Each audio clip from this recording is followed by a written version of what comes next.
Greetings. This is a segment of a lecture on test ideas. It's going to be broken into several chunks.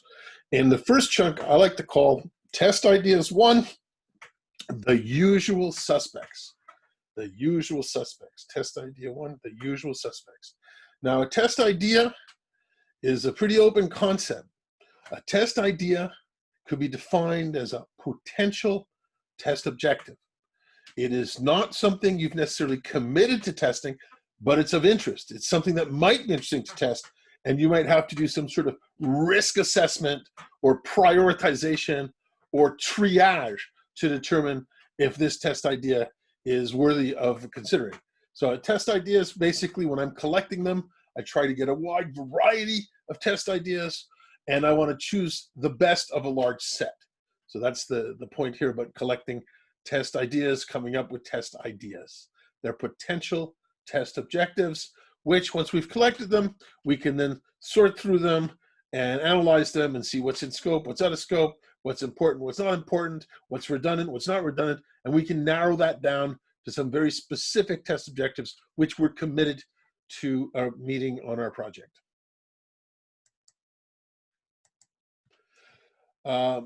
Before we start collecting test ideas, I think it's a very, very good idea, no matter what your project, no matter what your life cycle, no matter what your framework, I think it's a very good idea to have a decision-making framework set up before you start.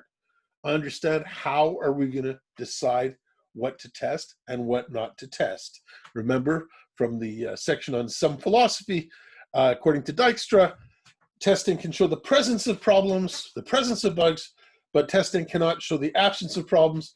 Even the simplest problem has an infinite number of possible tests for it. So that the whole idea for me is to say, let's use that to our advantage. Let's find a rich, rich variety of test ideas so we can choose the best from a large set. Now, the project that you're working on, whatever it is, whatever the life cycle, I'm assuming it's a software development project, but it could be a software acquisition project where you're buying software.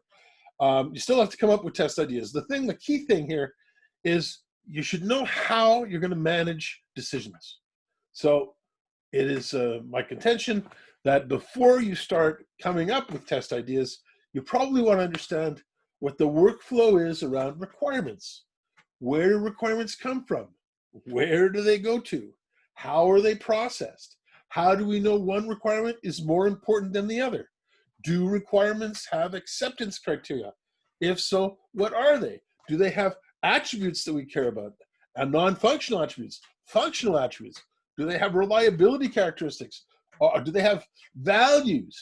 Do they have things that are monetary? So these are things about requirements. Where do they come from? Where are they going through? How do we prioritize them? When I'm coming up with test ideas, if I know why a requirement is important, I'll probably be able to understand when a test idea is important. So it's important to look at the prioritization and understanding of requirements on your project, whatever it is. And there's a lot of different life cycle models, a lot of different ways that we can manage requirements. Frankly, there's no right or wrong way, but there are so many different ones that before I start diving into a project, I want to understand how are we managing these things, especially how do we manage change of requirements after we've collected them. Then there's tests. What are we going to do? How are we going to organize tests? Is it going to be sort of one person who's taking charge of all the testing activities? Is it going to be spread across a team? Is there going to be a backlog of testing objectives that we're going to try to fulfill? Are we going to use exploratory testing? Are we going to use scripted testing? Where does automation fit into this? How are we going to manage the workflow around tests? Now, certainly, there are a lot of context factors that will influence what is the best approach to testing on any given project at any given time, right? Any given Sunday, there's a different way that might make sense. But I'm concerned now on the project that I'm starting to collect test ideas from. I want to know how am I going to deal with these things? And basically, this helps me understand to come up with ideas that are really relevant and in scope and will fit the process. So if I start coming up with ideas that have to do with load testing with hundreds of thousands of people using the system, and we're not going to be doing anything except single user work on one mobile device in a fixed network, it's not worth it for me. So I need to know how are we going to organize these things. And the last one, of course, is bugs. What's the workflow around bugs? What do we do when we catch a bug? You know, you do put it in a jar and shake it around. What do we do when we find a bug? How do we decide what to fix and what not to fix? And when we decide to fix it, how do we process that? How do we work that into the work of the programmers, the work of the source control system, the work of the deployment people? We have operations. How does DevOps fit into that? So this whole workflow thing for me is very important. Before we start coming up with test ideas, have an understanding of how we're going to make decisions. And just the understanding of how people are going to make decisions on these workflows gives you a source of testing ideas. It helps you understand what's important. So for requirements, we need to know basically the three things. How do we prioritize requirements? How do we manage change to requirements? And do requirements have acceptance criteria? So those are the decision-making around the requirements.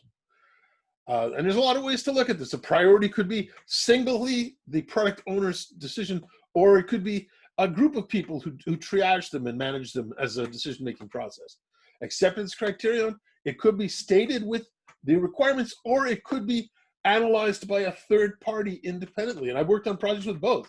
Sometimes you get the requirements with the acceptance criteria. Sometimes there's an independent company that's brought in, looks at the requirements, looks at the products, and does independent acceptance testing.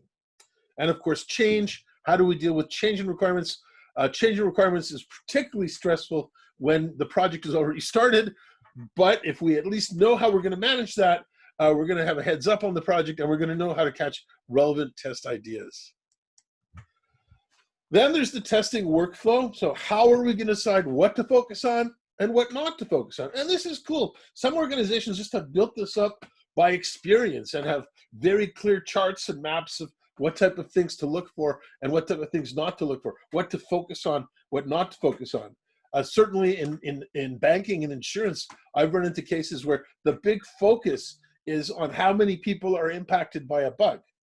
So how broadly is this bug across the world? And so when you find a problem or you find a test, you want to say, okay, if this test yields a failure, how broadly would that affect the user community? And this will help you decide what's interesting to test and not. Scope, what's in, what's out. What features are we testing? Are we testing the application? Are we testing the application in the browser? Are we testing the computer application browser altogether? Are we testing our product integrated into something else? Or are we just testing narrow, some menu dialog field? I've even seen projects that cross the desk that's like saying, hey, let's test one button. And of course, testing one button is a little bit more complex than it might meet the eye, because who knows what's behind that button? And there's always the question of what else is going on when you press the button. There's a lot of interesting press the button sort of test ideas that come up. But scope is scope. What's in, what's out, that can be prescribed. And also we can change it too. That might change it. Depth of testing. How do we decide how harsh or how shallow our testing should be? And sometimes we want testing to be broad, wide, but not necessarily too deep. And other times we want it to be narrow, but really, really rigorous and really, really deep. So these are the decision-making things that should be under control. We should understand how this is going to be managed. Again, it's not a right way or a wrong way. In a lot of life cycles today, there's agile things, and some things are the responsibility of the Scrum Master. Some things are the responsibility of the product owner. Some things is sort of like a democratic process, responsibility of the team. There's all manners of ways that these things can be organized. I want to make sure that on your project, you know how it is, and you can watch for if that changes too. So watch for changing workflows. The scope of testing is very critical, and this defines, if you will, an important element of your testing project. Environment is part of the scope. Are we going to worry about testing it on different hardware platforms, different types of PCs, different types of workstations, different types of mobile devices from different vendors, different technologies, different processors, mainframes, mobile computing, all sorts of different technical environments are possible. And this will include things like networks, for example. What type of network are we on? So this is an environment, hardware elements of it, software elements of it. So for example, the version of the browser, the version of the operating system, the version of like iOS, all of these things are software environmental factors. And when we're testing, the question is, do we care about just one operating system or a plethora of operating systems or a subset of possible operating systems?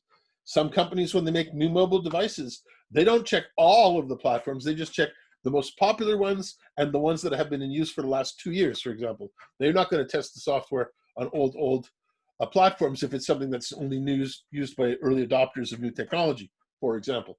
So we have the whole notion here that the environment scopes the testing. It helps limit the testing. It helps limit the type of risks you're looking for. Now, it might be interesting when you say, what's the environment? What's the hardware? What's the software? We might also come up with a test idea saying, I wonder what happens if the application is used in an environment that's not supported.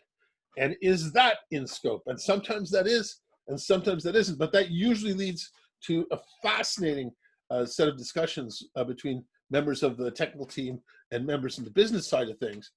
Definitely there have been, in the history of software engineering, some great security bugs that showed up because people decided to use very old versions of operating systems and browsers on very new technology. And they started finding all sorts of weird bugs, which let them break into the system or learn how to break into the system. So sometimes it is important to see how the application behaves on unsupported platforms. So we're not supporting it, doesn't mean we don't need to test on it. And the last one in this list is co-resident. What else is running at the same time? So many development teams, when they're testing the software, are testing the software in isolation, as if it's the only program running in the universe. Well, the world out there, the real world, is a messy, nasty place. And for software, there's just so much stuff going on. There's many other programs running at the same time. At the very least, they're sharing your CPU. They're also sharing your memory. They're sharing your storage. They're sharing your network. They're sharing probably elements of data. They're sharing files, all sorts of stuff. And when you have co-resident resources, co-resident applications sharing resources, they're also competing for resources. And they're taking capabilities away from your application under test.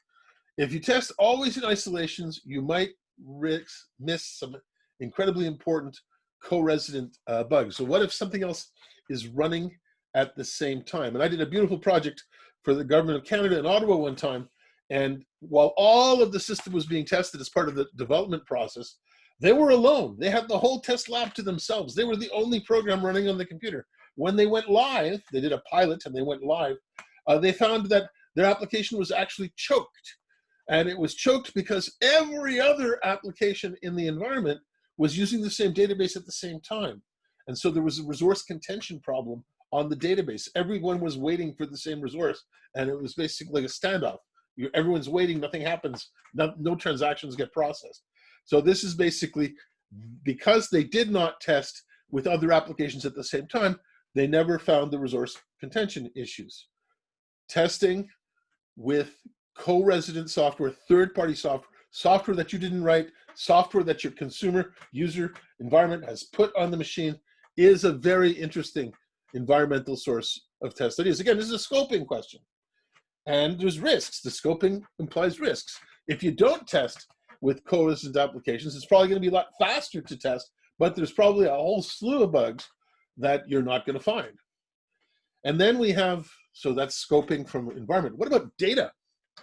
What type of data are we going to use in our testing? Are we going to use real data from production? There's many cases where that's a very applicable and valid thing to do. However, there's also many cases where that is absolutely and unequivocally illegal.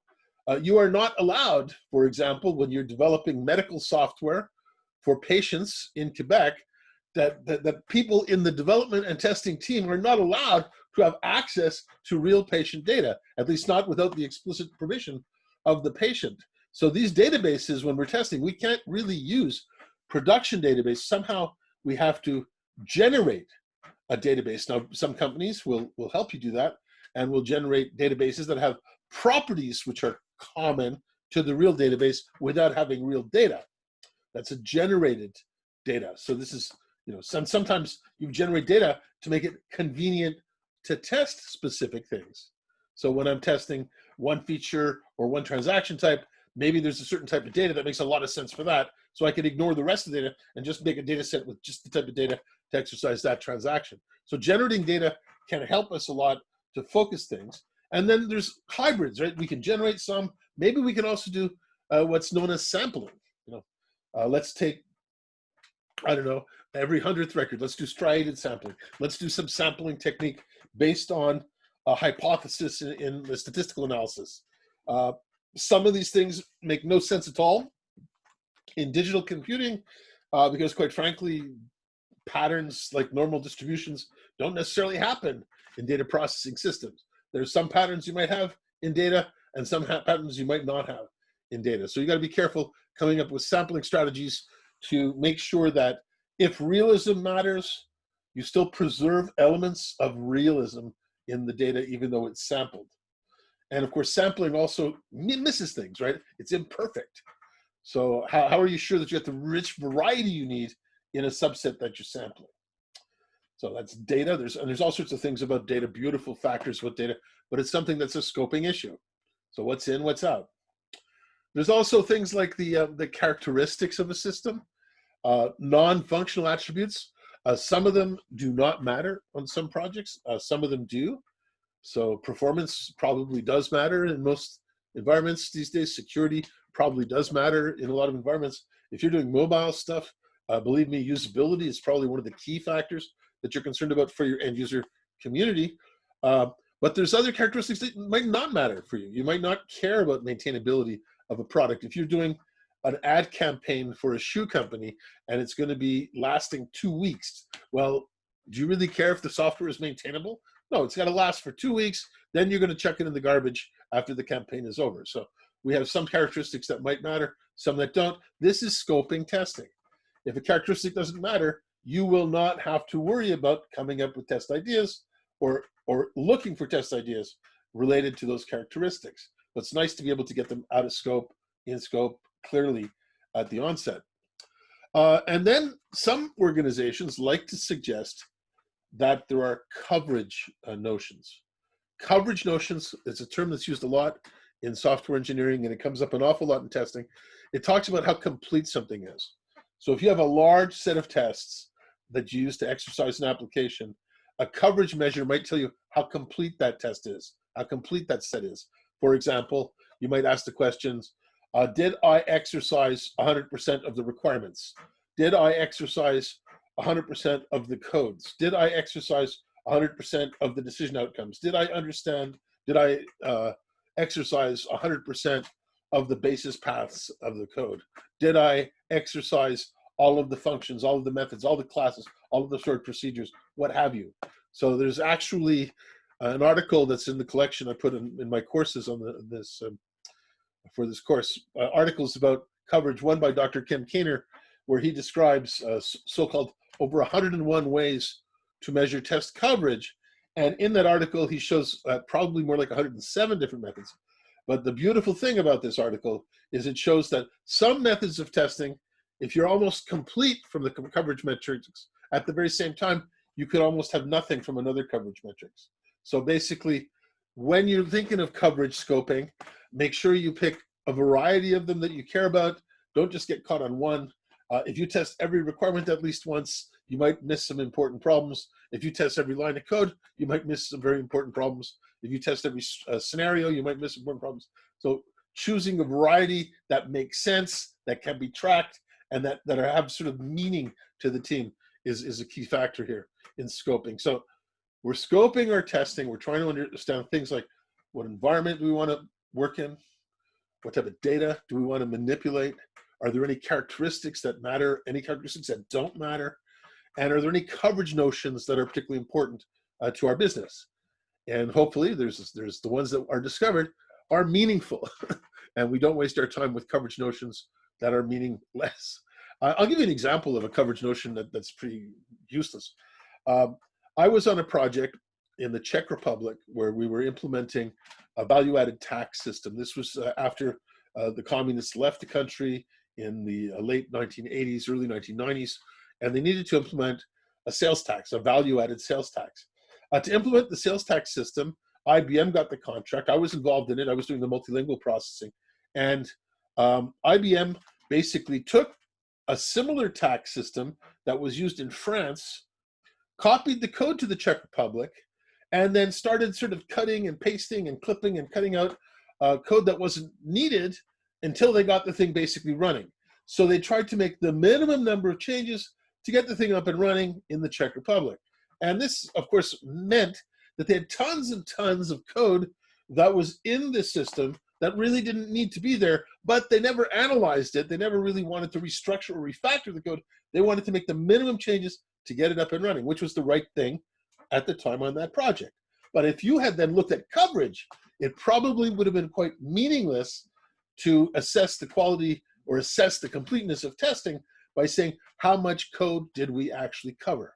That would have probably been a meaningless problem because there were a meaningless coverage metrics. Whereas there might have been a requirement one where you said, okay, the Czech Republic has this 100 tax rules. Have we exercised each tax rule at least once? A requirement-based coverage on the same project might make a lot of sense, even if a code one doesn't. And the opposite might be true in some environments. You are concerned about code level coverage. For example, in embedded software, highly reliable embedded software wants to make sure that we can test and self-test code. And so they want to make sure anything that can't be tested is isolated from the stuff that can be tested. So that's where code coverage will become very important in making highly reliable embedded software. Then there's the notion, so that's the scope. So how wide do we go? What's in, what's out? Now there's also the subject of the depth of testing. How harsh do you want to beat the software up, you know? And I like to suggest that there's several ways that we can agree on what the depth is. You can look at prioritization and risk analysis, and it sort of points you to depth, a depth of testing. I would say that it's important for you to know as a software engineer that just because you have a function, the depth of testing is something for me that's deliberate. You have to be able to do light testing or harsh testing.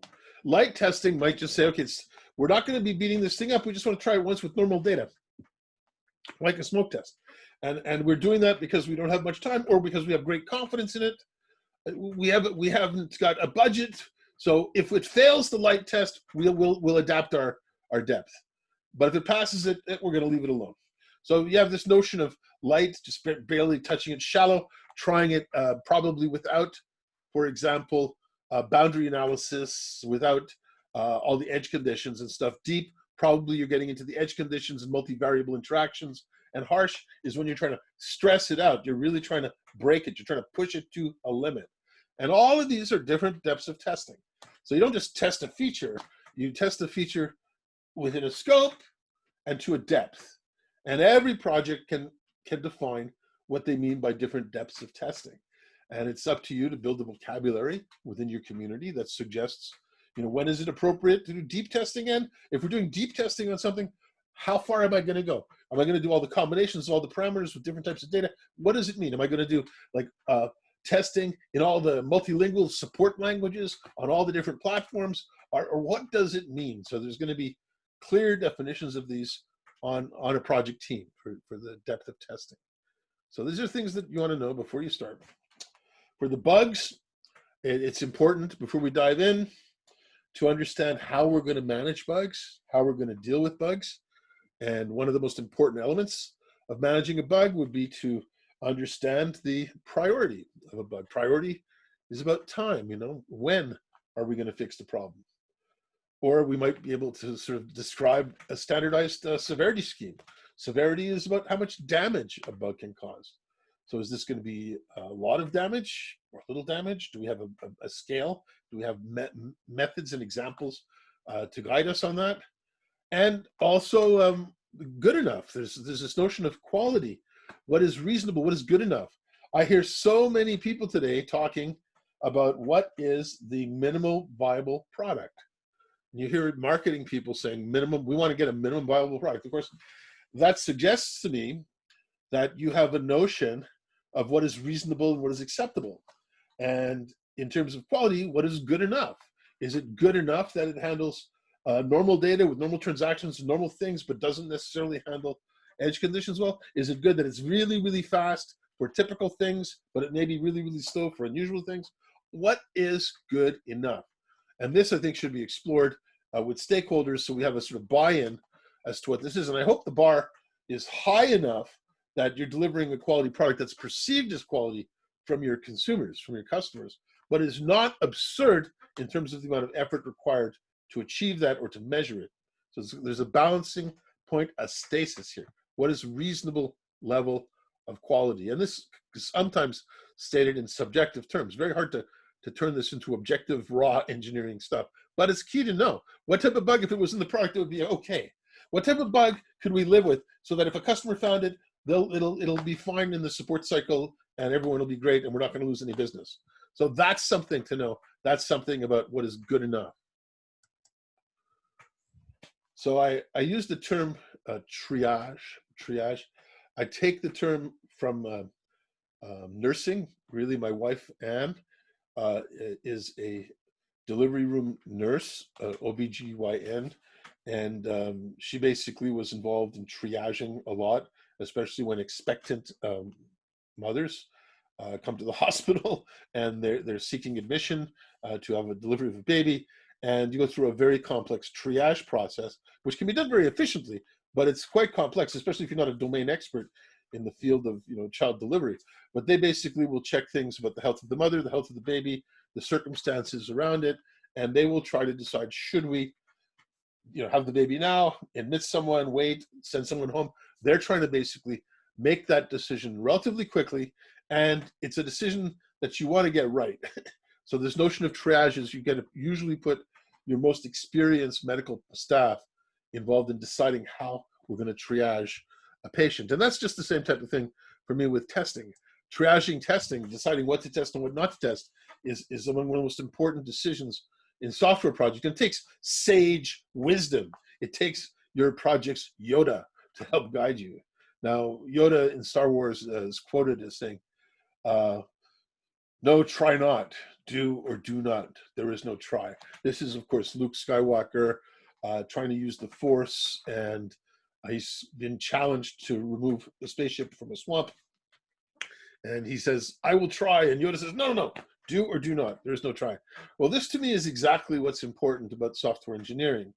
For the workflows, it's important to know what they are. We know that they can change, so we're not like attached to them, but at any given Sunday, at any given time, we know what they are. And so because we know what they are, we can understand how a change, it could impact things. Or if the requirement changed, we understand that it wasn't the frivolous, arbitrary change. It went through some sort of process to get to us. And we can count on that change as being meaningful. Sometimes it looks like, from the desk of a software engineer, if you just focused on programming your feature or testing some small part of the application, when the requirements are changing around you, it looks like it's turbulence, right? It looks like there's some sort of hurricane going on. But that's not true if you're comfortable and you know the workflow, and everybody on the team is aware of how the decisions are made about prioritizing requirements.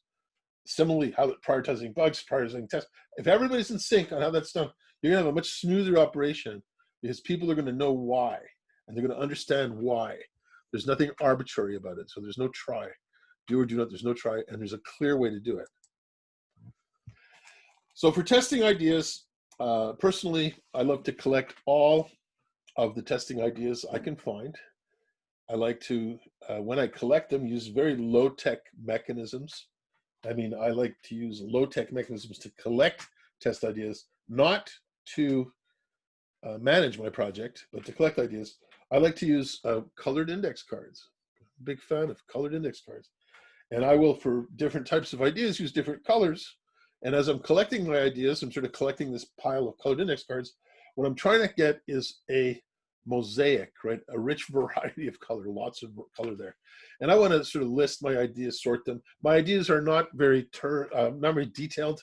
It's really, for me, just enough information to help me sort of prioritize them. It's not enough to actually implement it necessarily.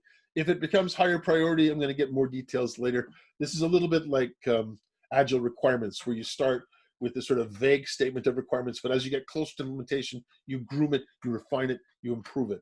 Well, that to me is the same thing for a test idea. When I collect it, I just want a terse statement of what it is. And then as I triage and prioritize it, the important ones bubble up to the top. And those are the ones then that I want to turn into actionable tests. I want to actually turn them into test cases, test procedures, test data, test automation scripts, etc. So I like to collect all the test ideas that I can. I start as soon as I sense a project on the horizon. So as soon as I smell the project on the horizon, I start collecting test ideas, and I really never stop. And maybe when the software is decommissioned, I might stop. But I find that even as I'm testing, I might get excellent test ideas. And many professionals have shared with me that they get their very best test ideas while they're testing, not when they're doing some sort of planning or brainstorming activity up front. So while you're actually testing, you get great testing ideas. So I want to collect them all the time. So the cards are low tech. Now, granted, when I'm managing a project, I'm going to use tools, project management tools, to help guide me and to help organize my testing. As soon as a test becomes high priority, I want to manage it as an activity in my project, and I'm not going to manage it on my index card. That's just to collect it, facilitate, low tech, facilitate collecting the ideas. Ideas come from many sources. And so how do I find them? Well, I look at a lot of sources. I stick my nose everywhere, right? I'm looking for things. I ask questions. I ask questions to myself, to people, to the software. If Alexa was there, I'd ask Alexa. I ask, does the system do what it's supposed to do? Do I have test ideas to confirm that the system does what it's supposed to do? Or do I have ideas that check to see if the system is doing things it's not supposed to do? Like, for example, trashing memory, corrupting data, screwing up the network for other applications. Are there any weaknesses that we should study that can break the system? How can we break the system? So this is, for me, a robustness challenge. Is there a way to shake down the system? And sometimes I have to look carefully at how it's constructed to find weakness of that, and then look how similar applications may have actually had weakness. How does the system react to its environment? This is of course the stuff we talked about for scoping. So how does the system deal with the world that it's in? Reality tells me that I should ask questions about the environment, but also I should ask questions about what the user does and the user's job and the work environment or the data environment. So there's many factors of environment that I want to sort of think and say, if that could change, how would that impact our application? Does our application have to deal with data that's old, that's data that's new? I was just looking today at insurance policies, and there's certainly a tradition of people getting, like grandparents giving babies insurance as a gift at birth. So you can imagine that you might have insurance policies in companies that are active today that were put in place before digital computing existed. So you could have policies that were bought in the 1930s, for example, in the 1940s, that are still in place on systems. And the systems now, of course, completely digital. So you have these old policies dating way back, and wow, that's old data. I wonder how that impacts our system. And of course, it may or may not, it may matter, it may not matter. These are environmental factors. Characteristics, like we said in the scoping, what characteristics must be there? And do we have testing ideas to study that, to see, are those characteristics there? It's supposed to be usable. Do we have usability test ideas? It's supposed to be robust. Do we have software breaking test ideas in there? Then we might look at other things like how have similar systems failed? And in the history of testing, since the last 40 years, many people have collected catalogs of testing ideas. And some great ones were put together by people like Ken Kainer, who wrote an appendix to his book, Testing Computer Software, which he calls, I think it's 400 common bugs in software. And he does have literally 400 common bugs. His list of common bugs could be a fantastic source of test ideas for you, because you can look at his list and say, aha, there's a bug there. I wonder if my software has that bug. I have a hypothesis that that software that I'm testing does not have that bug. Let me design an experiment to confirm or refute the hypothesis that that bug is there. So the source of bugs that are common gives you ideas for testing. Then there's ones that are platform dependent. For example, there's mobile taxonomies, collections of mobile bugs. Literally hundreds of pages of descriptions of bugs that happened on real mobile devices, on real applications that were deployed. There's transactional e-commerce bugs. There's a beautiful thesis that was put together. Again, several hundred pages of examples of every single one is a real bug that happened in a real transactional e-commerce system.